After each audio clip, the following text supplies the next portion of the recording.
Student, this is Aadhya. Welcome back to the channel.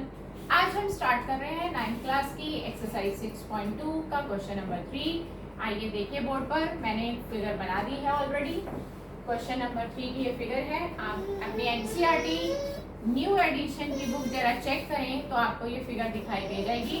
और figure बनानी बहुत जरूरी है ज्योमेट्री के हर क्वेश्चन में। अब हम लिखते हैं कि हमें क्या क्या गिवन है।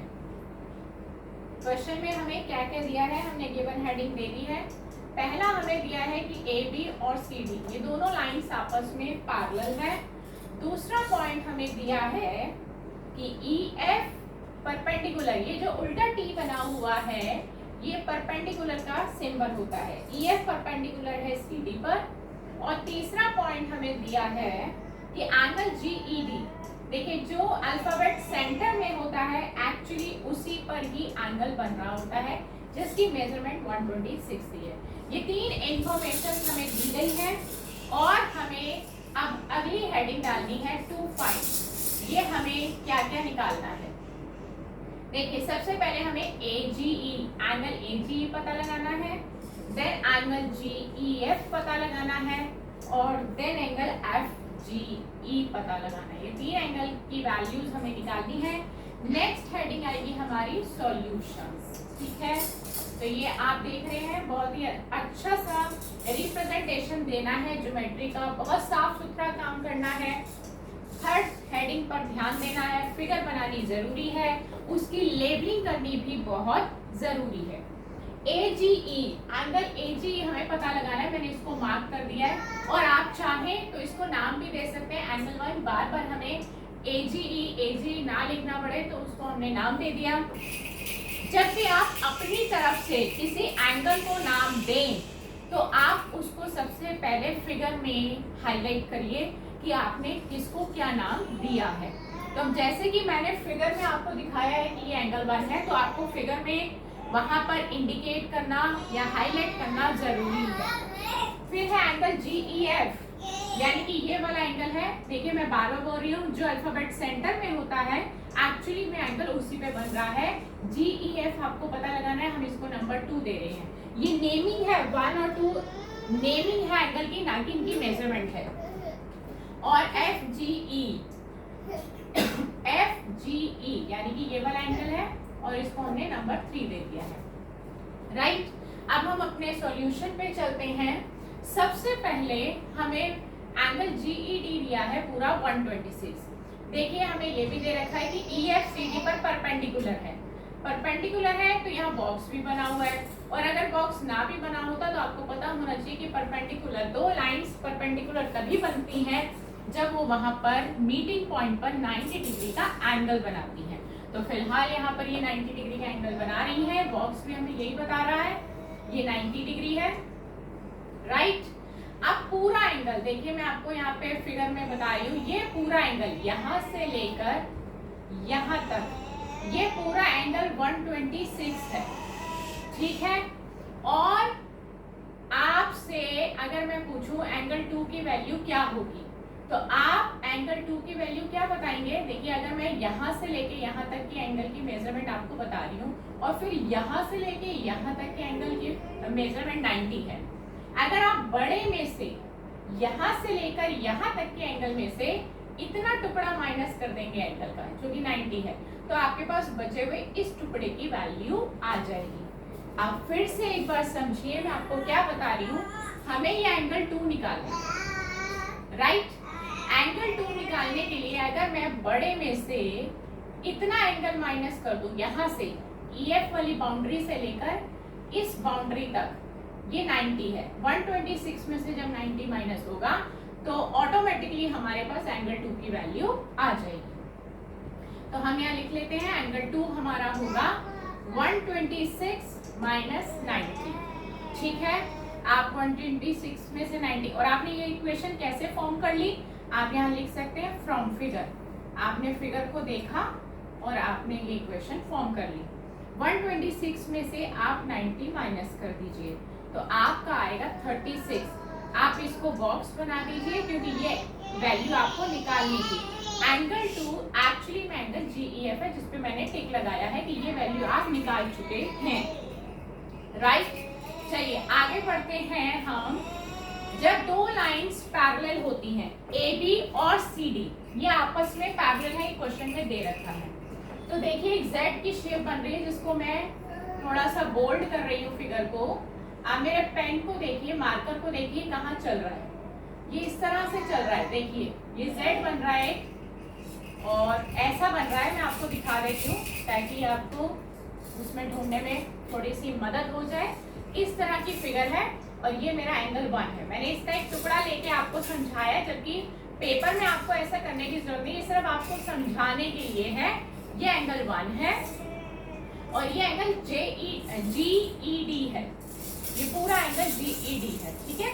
तो ये आपके Z बना रहे हैं और जब भी आपका Z बनता है तो वहां पर आपके बनते हैं ऑल्टरनेट इंटीरियर एंगल्स। वहां पर आपके कौन से बनते हैं? Alternate interior angles, and they are always equal when the lines are parallel. Lines parallel question में दे रखा है, so they are equal in values, तो वो आपस में इक्वल होंगे।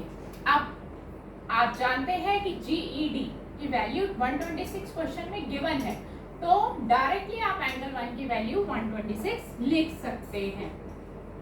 आप यहाँ पर सीधा बॉक्स बना दीजिए, सीधे सीधे एंगल 1 की वैल्यू आ गई है। एंगल 1 की वैल्यू आई है 126 और इसका रीजन क्या देंगे आप? Alternate interior angles are equal. देखिए कितनी आसानी से हमने दो वैल्यूज निकाली। हमारा एंगल 1 AGE था, मैंने टिक लगा दी। दो वैल्यूज हम निकाल भी लिए हमने 3 स्टेप्स में ही टोटल, और दो वैल्यूज हमें पता भी लग गई हैं। अब बात आती है FGE। अब हमें निकालना है नंबर 3 एंगल, ठीक है। अब आप ध्यान से देखिए कि एंगल 3 और एंगल 1 में कोई रिलेशन है। देखिए ये एक लाइन है, AB एक लाइन है, क्योंकि लाइन है तभी तो वो पैरेलल्स हैं। AB पैरेलल CD का मतलब line AB is parallel to line CD। तो अगर AB एक लाइन है तो लाइन के ऊपर यहाँ पर लीनियर पेयर बनेगा और वो 180 होता है, स्ट्रेट एंगल है, लाइन के ऊपर ऑब्वियसली 180 डिग्री का एंगल बनता है। आप इसका रीजन यानी कि एंगल 1 प्लस एंगल 3, आप चाहें तो इसका रीजन स्ट्रेट एंगल भी दे सकते हैं और आप चाहें तो इसका रीजन लीनियर पेयर एक्सियोम भी दे सकते हैं। तो रीजन से कोई फर्क नहीं पड़ता, सही होना चाहिए। लेकिन रिलेशन आपको पता चल गया है कि एंगल 1 और एंगल 3 जो कि एडजेसेंट एंगल्स हैं, एक लाइन के ऊपर बन रहे हैं, तो इन दोनों का सम हमेशा 180 डिग्री होगा। तो हम यहाँ पर लिख रहे हैं angle 1 plus angle 3 is equal to 180। और आप चाहें तो मैंने आपको कहा था कि आप इनको लिख सकते हैं बाय स्ट्रेट एंगल, क्योंकि इसके ऊपर स्ट्रेट एंगल बन रहा है, और चाहे तो लीनियर पेयर एक्सियोम भी लिख सकते हैं। Angle 1 plus angle 3 is equal to 180 आ गया। आप एंगल 1 की वैल्यू निकाल चुके हैं। देखिए आप एंगल 2 की वैल्यू निकाली, उसको फर्स्ट इक्वेशन दे दीजिए।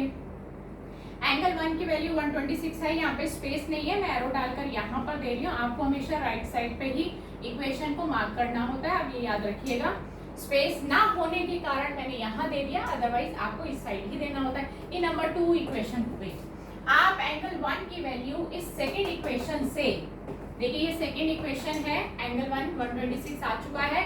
आप एंगल 1 की वैल्यू 126 डालेंगे और ये जो आपने वैल्यू डाली है ये आपने कहाँ से डाली है? From second equation. हमने यहाँ पर लिख दिया है फ्रॉम सेकेंड इक्वेशन, राइट।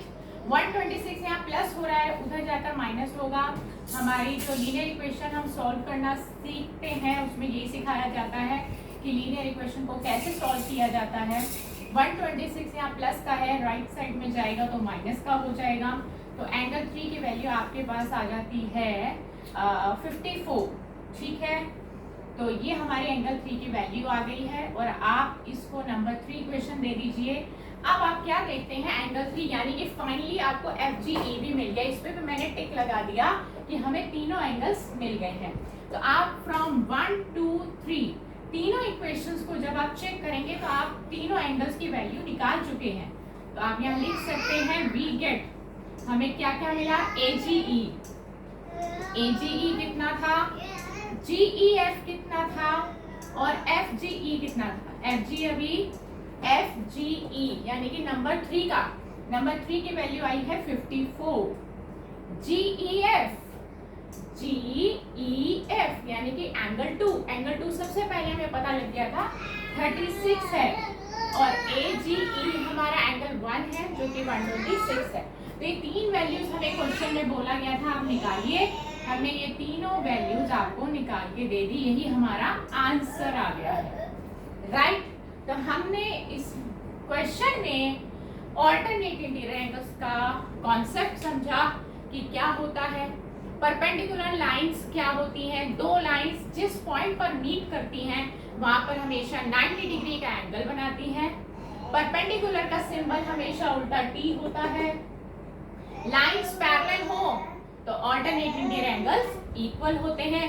और तीसरा कॉन्सेप्ट हमने सीखा, अगर बेस हमारा एक लाइन है और उसके ऊपर जब दो एडजेसेंट एंगल बन रहे हैं तो उनका सम हमेशा 180 रहेगा, और वो उसको रीजन आप दे सकते हैं कि वो लीनियर पेयर एक्सियोम से 180 है या फिर वो स्ट्रेट एंगल है। तो ये कॉन्सेप्ट 3 नए हमने इस ज्योमेट्री के क्वेश्चन में सीखे। तो नेक्स्ट क्लास में हम एक नए ज्योमेट्री के क्वेश्चन के साथ आपसे फिर मुलाकात करेंगे। Goodbye friends.